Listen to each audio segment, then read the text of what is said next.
Selamat Paskah buat kita semua. Paskah artinya peristiwa kemenangan. Tahun ini kita hampir bersamaan ya, cuma kita duluan setengah bulan. Kalau saudara kita dari kaum muslim, mereka sedang mempersiapkan hari kemenangan, yaitu Fitri. Jadi hari raya Idul Fitri itu sama dengan pengertiannya hari raya kemenangan, di mana mereka 1 bulan penuh bergumul, mereka berpuasa penuh. Kalau mereka yang taat berpuasa penuh selama 30 hari itu, mereka tidak makan, tidak minum selama 12 jam, tidak salah saya. Dan kalau mereka mampu melewatinya, berarti mereka menjadi pemenang.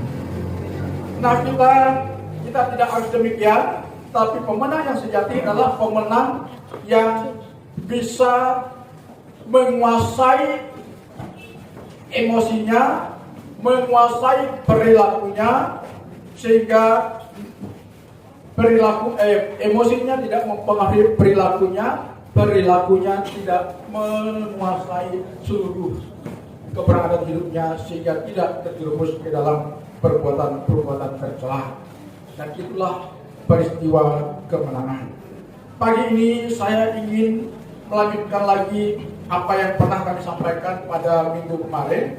Kalau minggu kemarin kita sudah mendengar bagaimana kronologisnya Yesus itu mati di kayu salib, dan detik-detik saat Yesus mati di salib ada kejadian aneh yang terjadi, yaitu kegelapan menguasai seluruh daerah itu selama 3 jam.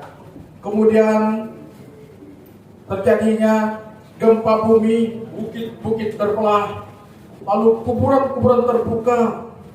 Ya. Dan hari ini kita melihat lagi, ya, setelah Yesus bangkit dari kubur, maka ada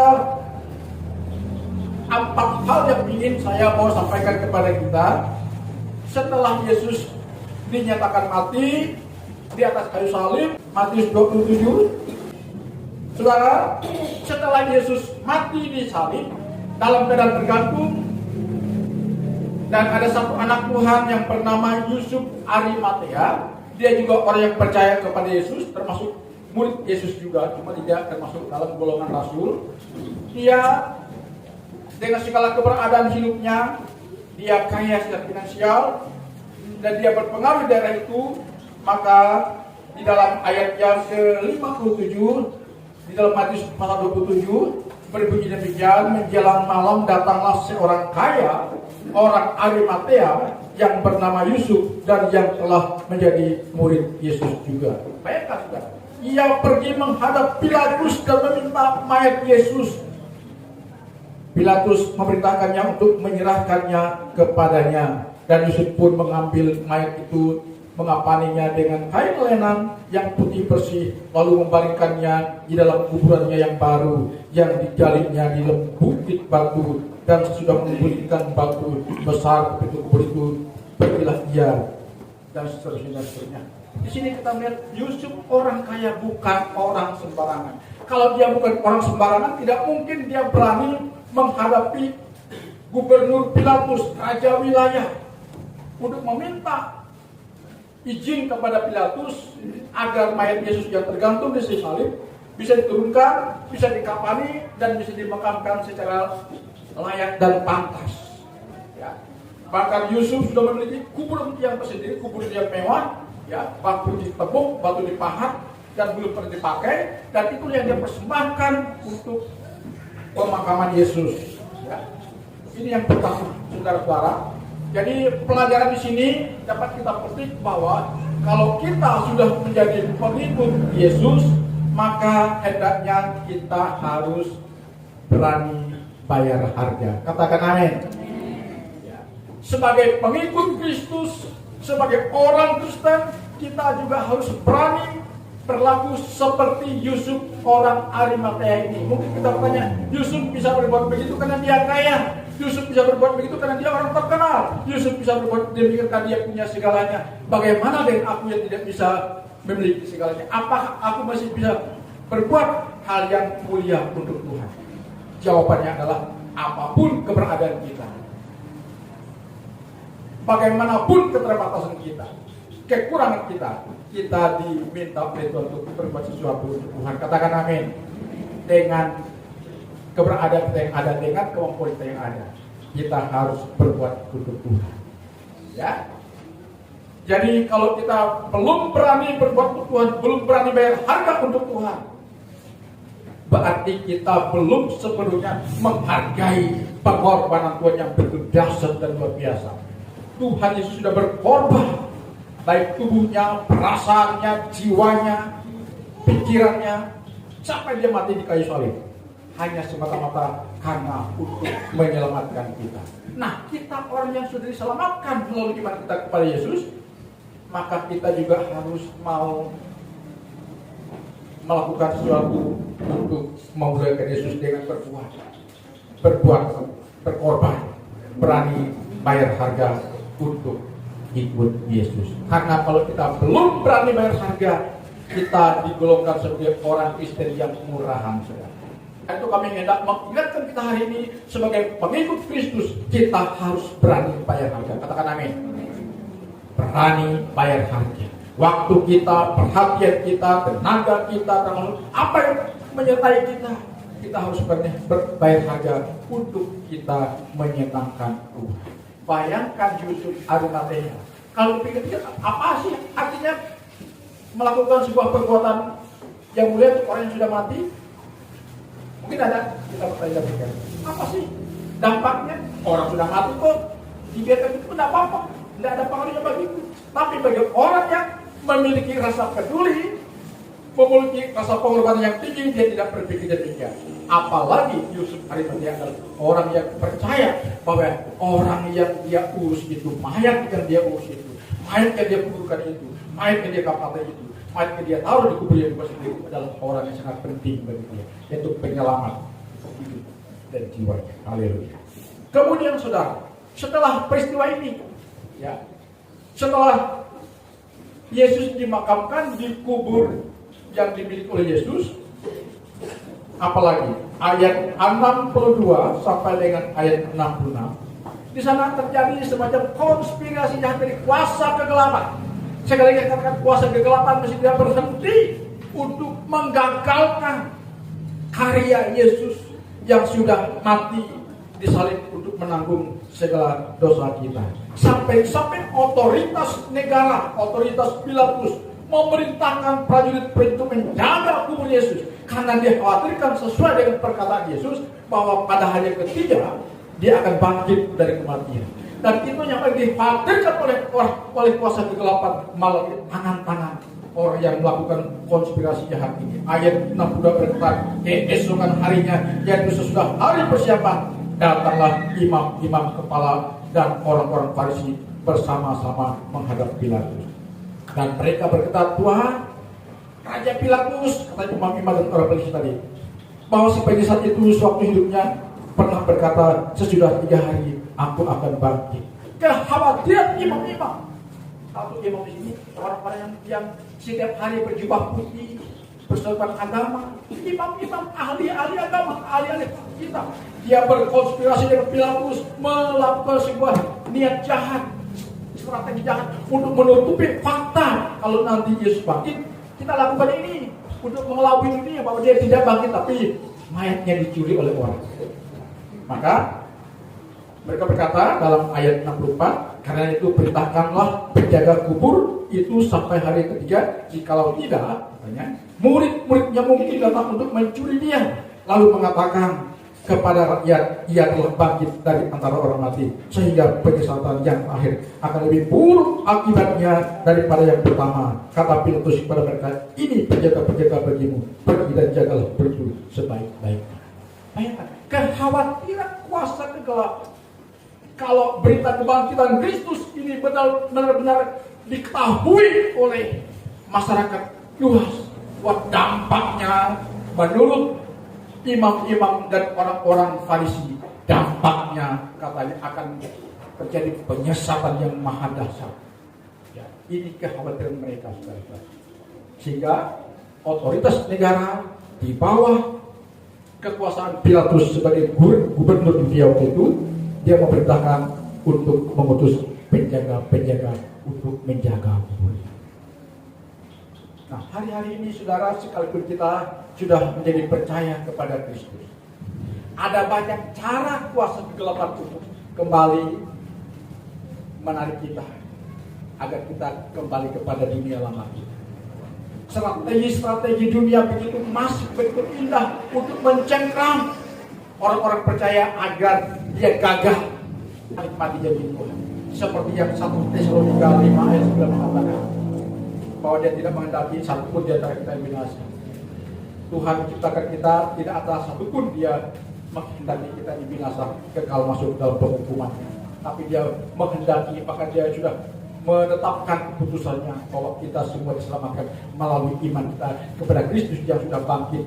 Hari ini kita rayakan peristiwa kebangkitannya itu. Tetapi kuasa dunia begitu luar biasa untuk menutupi fakta itu, menyerongkan fakta ini agar orang Kristen tidak benar-benar sungguh percaya bahwa berita kebangkitan Kristus adalah berita yang bohong, saudara.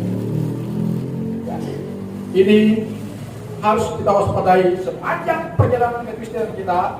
Tidak pernah tentu kuasa dunia ini mungkin akan terus mengintimidasi kita agar kita paling tidak kita menjadi orang kita yang biasa saja. Gak usah sungguh-sungguh. Toh Yesus bangkit itu kan masa lalu. Toh Yesus bangkit masa lalu. Dia menyuruh dosa itu pun hanya berita masa lalu. Udah nih, jadi Kristen saja tidak apa-apa. Tapi jangan sungguh-sungguh. Jangan terlalu aktif ke gereja. Jangan sungguh-sungguh melayani. Nah, ini strategi daripada kuasa kegelapan untuk menggagalkan rencana Tuhan buat keselamatan kita yang kekal. Katakan amin.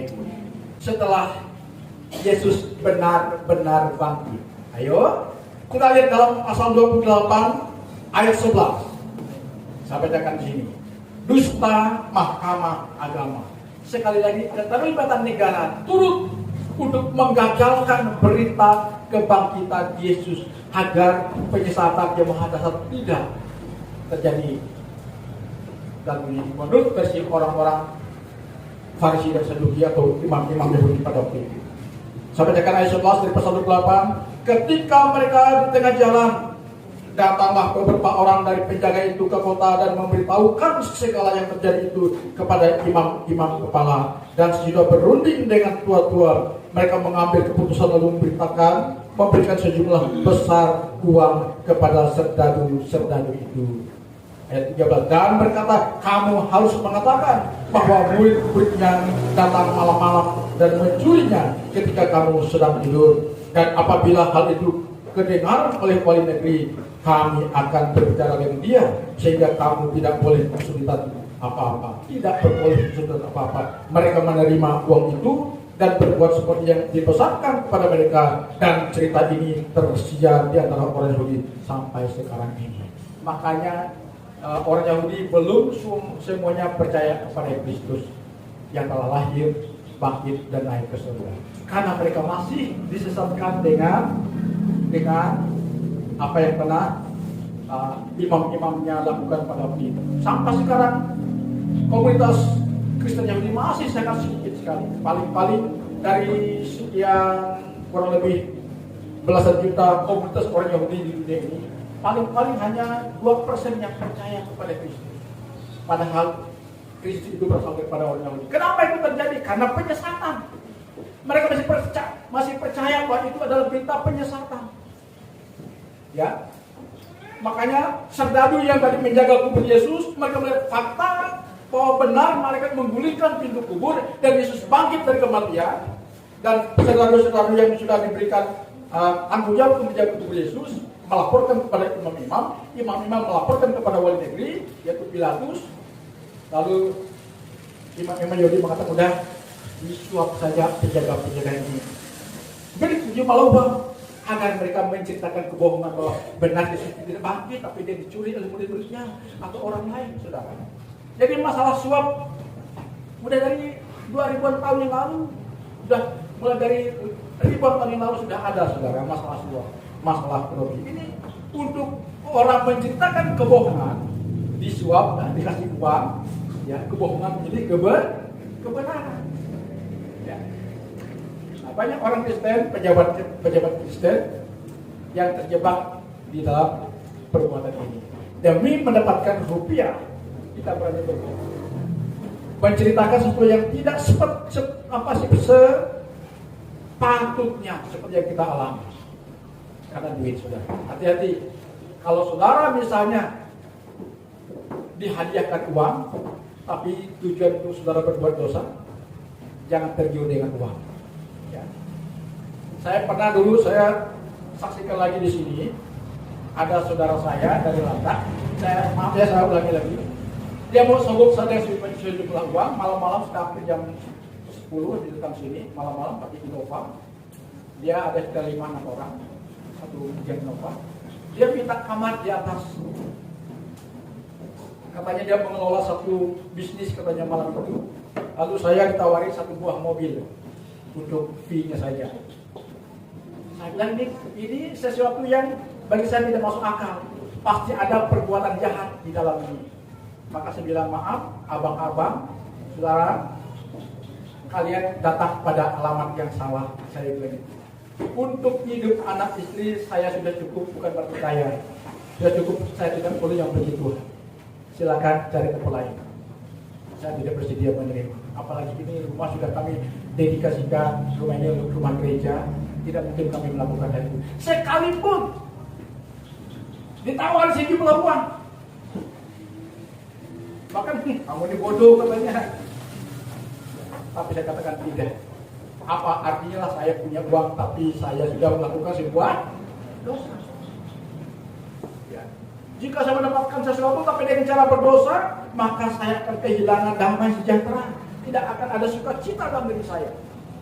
Dan saya sudah pernah alami ketika saya masih belum percaya kepada Kristus. Karena dosa itu sudah barang tentu membuat kita menjadi tidak nyaman dalam menjalani hidup ini. Karena Yesus berkata, barang siapa minum air dunia ini, ia akan haus sampai selama-lamanya. Artinya kalau kita senang akan dosa, sekalipun menguntungkan secara finansial, tetapi kita akan merasa kehampaan di dalam diri kita.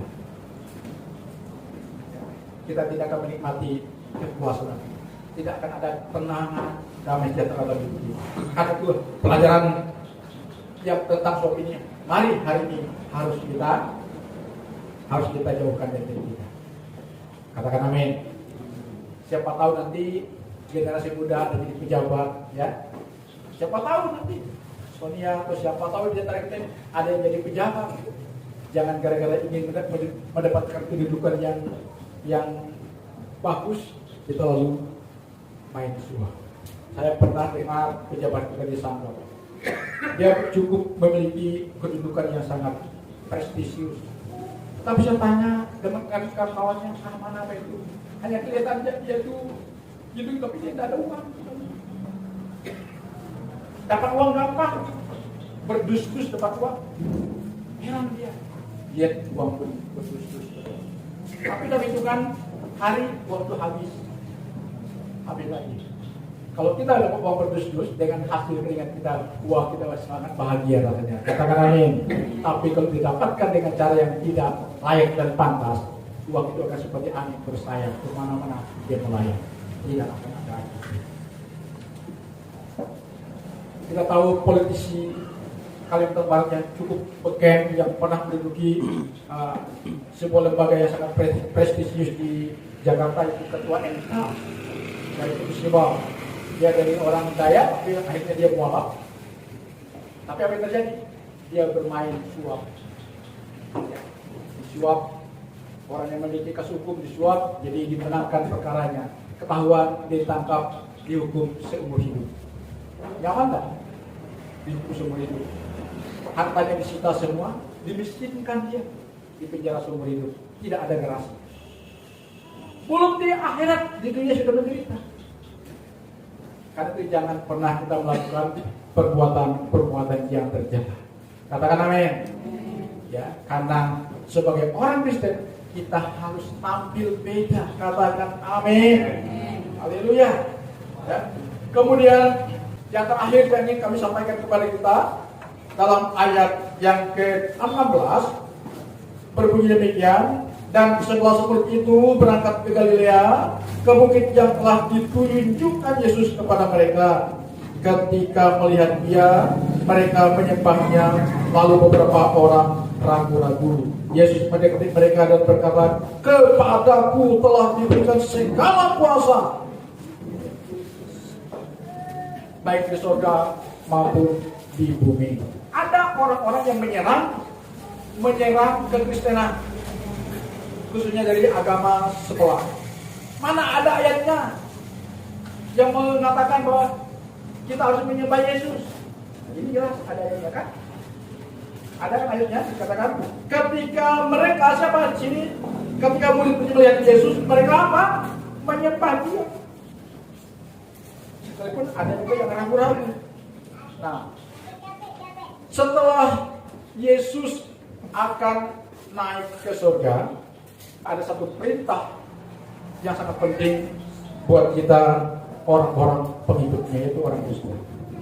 Yang pertama, bahwa Yesus yang kita sembah itu, Yesus yang kita perkuatkan sebagai Tuhan dan Juru Selamat kita, Dia adalah penguasa segalanya. Sampai Dia berkata di dalam ayat 18, Yesus mendekati mereka dan berkata, "Kepadaku telah diberikan segala kuasa di sorga dan di bumi."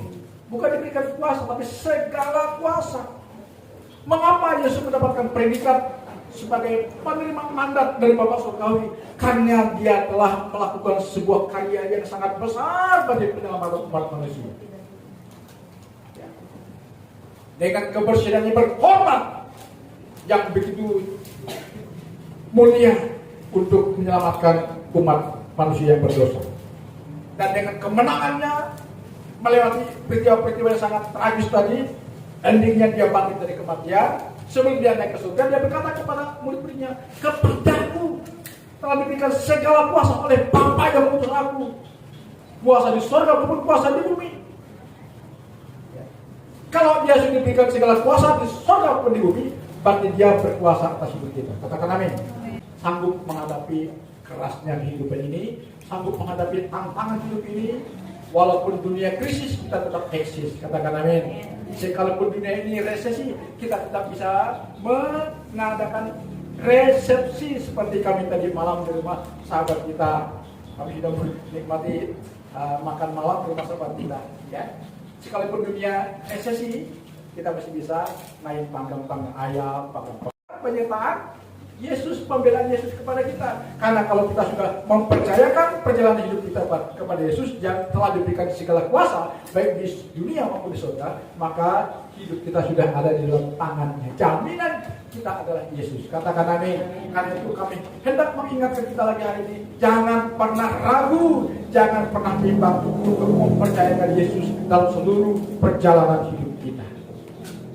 Kalau kita tidak merasakan apa-apa selama kita menjadi orang Kristen, itu bukan salahnya Yesus, tapi salahnya kita. Selama aku bergereja, selama aku menjadi orang Kristen, kok aku tidak merasakan perubahan?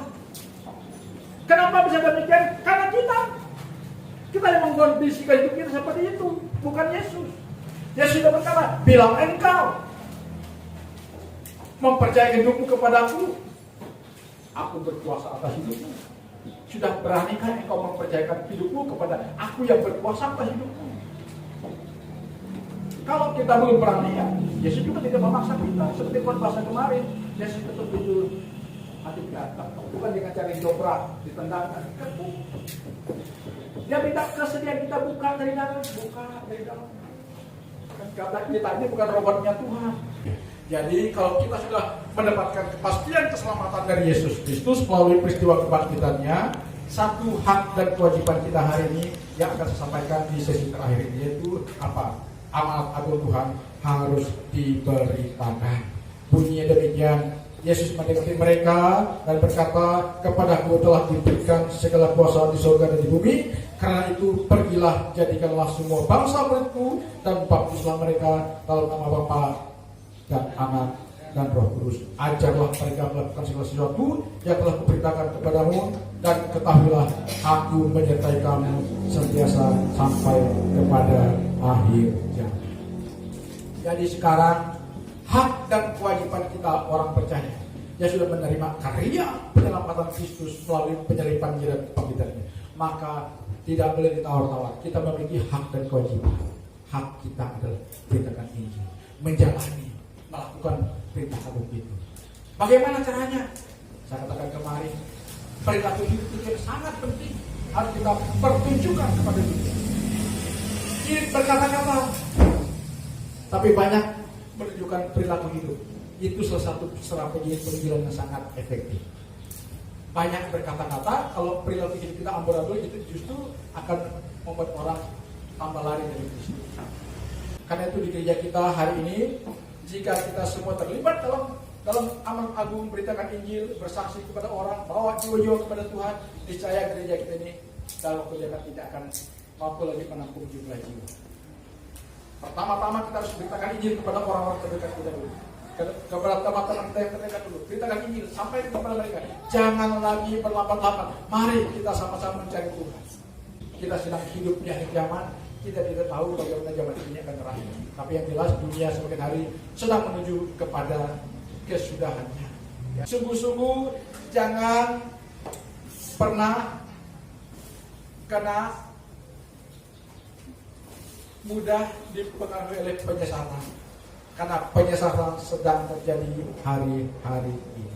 Tapi kita orang yang sungguh-sungguh percaya kepada Tuhan, apapun bentuk penyesalan itu, jika tujuannya untuk menjauhkan kita dari kekristenan, itu harus tolak. Katakan amin. Harus tolak. Ya. Aku mau sungguh-sungguh dengan Tuhan. Aku mau sungguh-sungguh lagi dengan Tuhan. Dan bahkan aku mau jadi alat Tuhan. Aku mau ambil bagian dalam pembicaraan ini. Sekalipun aku bukan pendeta, aku bukan majelis gereja, aku bukan pekerja gereja, aku jemaat biasa, aku beritakan Injil. Itu hak dan kewajiban. Kalau kita terlibat dalamnya, sama pahala saudara sama dengan saya. Amin. Jangan pikir pendeta itu punya pahala yang luar biasa dari jemaat. Belum tentu. Kalau jemaat terlibat dalam pelayanan pekerjaan Tuhan sekecil apapun perannya, kita memiliki hak yang sama di surga. Ya. Saya pernah baca buku seorang nenek tua diprotes oleh gembalanya yang sangat terkenal. Gembalanya punya jemaat ribuan orang. Kalau dia tumpang tangan kepada orang bisa terpertang sama sekecil gini aja orang pada rebah. Tapi ketika di surga dia mendapatkan rumah terkecil. Ini ilustrasi ya. Sementara nenek-nenek diperhitungkan mendapatkan istana. Lalu dia protes kepada Yesus. Kenapa aku sebagai pendeta besar, kok aku mendapatkan semacam rumah atau pondok kecil saja? Kenapa nenek tua itu kok bisa mendapatkan rumah yang megah, istana yang bagus, lebih bagus daripada aku? Jadi jawabannya Tuhan Yesus untuk malaikat Tuhan mengatakan, nah, kamu menjadi besar karena nenek itu. Kamu menjadi terkenal karena nenek itu. Kamu dipakai Tuhan karena nenek itu, karena doa nenek itu. Kamu diurapi Tuhan, kamu dipakai Tuhan karena nenek itu. Nah itu. Jadi kalau gereja ini maju bukan karena jasa saya, tapi karena semua karena jasa kita. Katakan amin. Ya, karena itu saya ingin mengajak kita terlibat semua dalam pelayanan ini. Doakan kami, doakan jemaat kita, doakan sosok, doakan orang-orang. Nah kita akan lihat tahun 2022 apa yang terjadi. Gereja kita ini akan tidak muat lagi dengan jiwa-jiwa. Saya percaya itu. Amin. Mari, jangan tunggu kita sempurna mau ambil bagian dalam pelayanan. Jangan. Nunggu aku udah mahir ngomong, nunggu aku udah mahir, pokoknya nunggu aku udah punya segalanya. Jangan. Dalam segala keterbatasan kita, dalam segala kekurangan kita, mari kita berkata kepada Tuhan, Tuhan lengkapi aku, berdayakan aku di tengah-tengah kekuranganku. Aku mau ambil bagian dalam pelayanan pekerjaan untuk membawa orang-orang kepada terang Kristus. Niscaya kita akan melihat terobosan terjadi dan kita sedang terlibat dalam mempercepat kedatangan Yesus untuk menjemput kita orang-orang. Katakan amin. Tuhan memberkati kita. Mari kita berdiri.